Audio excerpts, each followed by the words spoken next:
Marcel Botton, bonjour. Bonjour. Tu es le président de Nomen, l'agence de création de marques. À ton actif, Pôle emploi, Vélib, Vinci.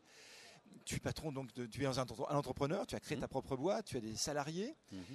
Comment fais-tu pour gérer ton temps? Et est-ce que tu aurais des conseils ou des recettes à partager avec les entrepreneurs?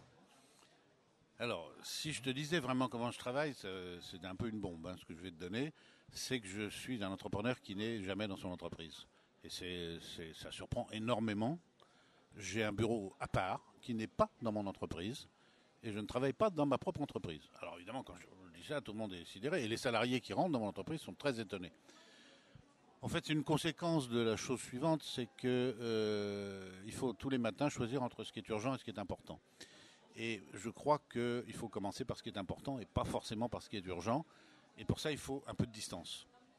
J'ai constaté qu'en m'éloignant de mon entreprise, les problèmes urgents se réglaient. Bon, tout seul. Par exemple, quand une imprimante ne marche pas, on venait voir Marcel. Mon imprimante ne marche plus. Maintenant, comme je suis pas là, parce que je disais, est-ce que vous avez pensé à l'éteindre et la rallumer? Ah ben non, d'accord, bon. Si je suis pas là, les gens l'éteignent et la rallument, mais ça marche. Bon. Donc il y a plein de problèmes qui se résolvent tout seuls. Et moi, j'essaie de me concentrer sur ce qui est important et pas forcément urgent. Je ne dis pas que j'y arrive tous les jours, mais c'est peut-être une des choses à laquelle je tiens. Un autre conseil à partager ou un secret de Marcel Botton? Oui, je suis un adepte de ce que j'appelle le management darwinien. Management darwinien. Oui. Les bonnes idées ne viennent pas d'en haut, sinon ça se saurait. Il y a eu de grandes expériences grandeur nature, genre l'Union soviétique ou la Corée du Nord.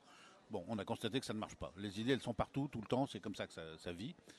Donc, le seul moyen que les choses évoluent et prospèrent, c'est qu'il y ait plein d'idées qui surgissent, y compris des mauvaises, et pour laisser une chance parmi ces idées, à de bonnes idées d'apparaître et de prospérer.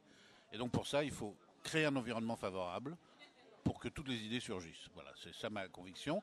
Donc plus il y a de cultures différentes, donc ça a des conséquences sur le recrutement, pas de recrutement homogène. Si on a une école de commerce et un Sciences Po, il faut aussi prendre un physicien et un géologue. Ça a des conséquences sur la façon de recueillir les idées, ça a des conséquences sur la façon de manager aussi, être à l'écoute de tout ce qui peut surgir. Marcel Botton, je te remercie beaucoup. Merci Alain. À bientôt. À bientôt.